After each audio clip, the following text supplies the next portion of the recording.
MIHANG'O ya UKUUI irugamite biũ barabara-ini ya kuma GARSEN guthii LAMU kumana na MUIYURO wa MAAI maria mathiete na mbere guthukangia barabara ino na ingĩ nyingĩ gĩcigo-inĩ gĩkĩ.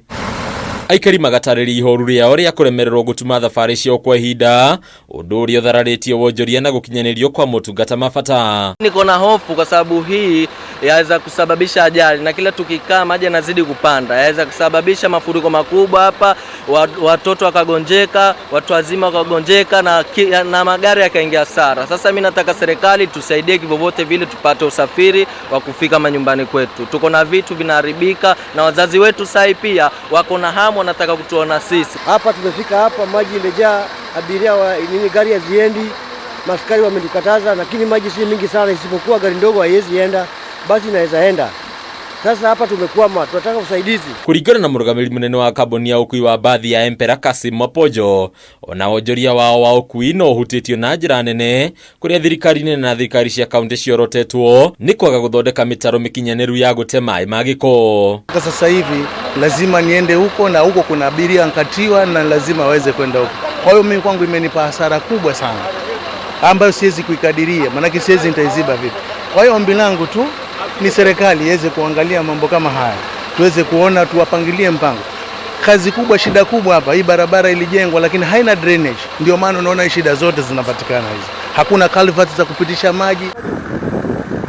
Maya magithiaga na mbere rũhonge rwa kũramata mabarabara rwa KENHA nĩ rwambĩrĩirie mĩhang'o ya gwaka werũ barabara na ndaraca iria ithũkangĩtio nĩ mbura ĩno makĩria gĩcigo-inĩ gĩa Gicua-ini. Coast region and northeastern were to be severely affected by the El Nino, and we have experienced that, but our team has always been ready. We have responded in time. We have been able to open up our roads within 24 hours, all the sections that have been affected. We have mostly been affected to the south, that is in Kwale County, roads from Likoni to Lungalunga. Kuringana na mũrũgamĩrĩri mũnene wa rũhonge rwa KENHA gĩtarũ-inĩ gĩkĩ Engineer Peter Maruti, rũhonge rũu nĩ rwambĩrĩirie mũbango wa gwaka werũ na gũthũrima mabarabara mathaa 24 harĩ mũthenya nĩguo kũhũrana na ũgwati na gwĩthemana naguo. At Perani we have had minor damage to the pavement, not to the bridge itself, to the approaches to the bridge, and our contractor is on site repairing the works.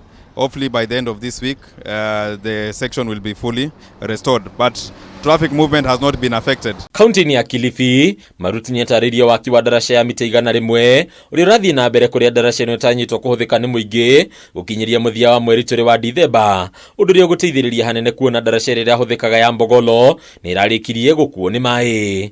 The works are 95% complete. This Saturday we should be able to cast the last deck, the last concrete deck to that bridge, to the last section. After that we will do curing for about 21 days. Handũ-inĩ ya Kameme TV, Retora Koni Bataro wa Mwangi.